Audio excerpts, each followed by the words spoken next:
ada beberapa amalan ayat-ayat Quran yang boleh menghubungkan diri kita dengan alim ulama.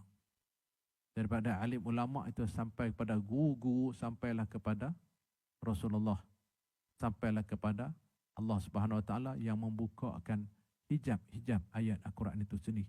Macam kita tadilah, kita orang Melayu, ulama kita orang Melayu, macam mana boleh kita kata faham Quran, syarah Quran, tafsir Quran, itu Allah buka lah.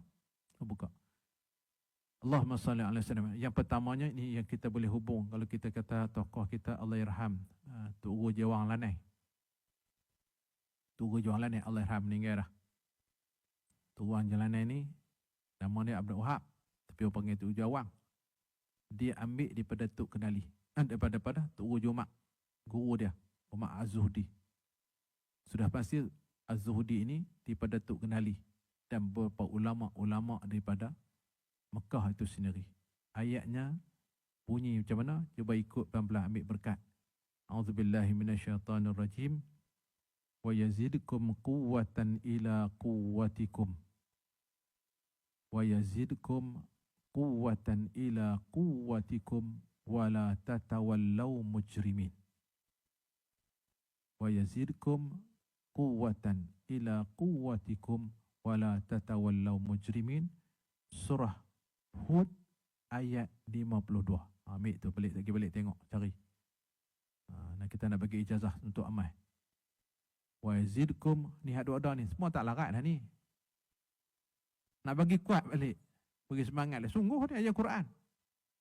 Wa yazidkum quwwah, minta supaya Allah bagi tambah kekuatan kepada kita. Ni kita duk kira nak makan apa? Vitamin saja. Ni vitamin Allah bagi ni.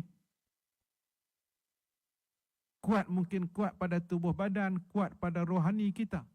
Wa yazidkum quwwatan ila quwwatikum. Dia kata kuat tu ditambah lagi kuat. Dan Allah tidak akan maknanya wala tatawallaw mujrimin. Allah mana-mana kita orang nak buat jahat, kita pun tak boleh nak main kat kita. Paling kurangnya 3 kali. Paling kurang 3 kali baca. Kita ambil angka ganjil. Kalau berasa rajin lagi, tambah 5. Berasa rajin lagi, 7. Berasa rajin lagi, 11. Baca. Kalau rajin lagi, sampai 100 kali ni.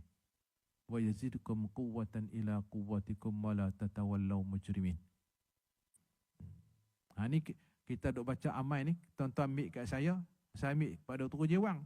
Tok Guru Jawang ambil Tok Guru Mak Zuhdi. Tak tahu sama dia tu, ambil guru dia. Kita maksudnya kita dah ada hubungan kita dengan alim ulama. Ni ayat ni satu. Nah, yang kedua pula.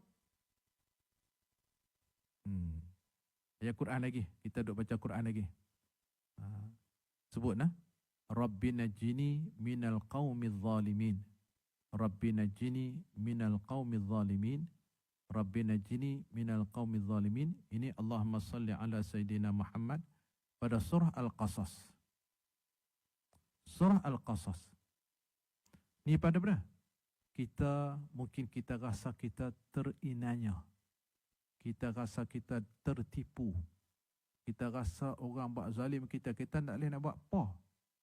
Baca ayat ni. Baca ayat ni. Kalau biasa-biasa, baca 33 kali. Kalau kita rasa betul-betul kita ingat ni, orang buat nanya kita, baca 100 kali. InsyaAllah kita boleh tengok. Kita tak apa-apa, kita baca Quran je. Ini ayat Quran. Kita dalam lubuk hati kita, dia tu buat nanya kat kita. Kita nak pergi kat dia, tak boleh buat semua. Dia tipu kita, hutang kita, lari sana sini. Tapi hidup mewah juga. Jalan tipu. Baca ayat ni. Rabbina jini minal qaumiz zalimin. Ayat 21 surah Al-Qasas. InsyaAllah Allah akan tolong kita.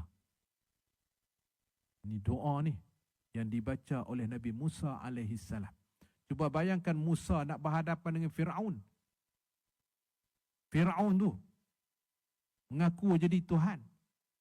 Dia, kekuatan yang Allah beri kepada Nabi Musa AS mampu berhadapan dengan Fir'aun. Bahkan mampu mati Fir'aun tu.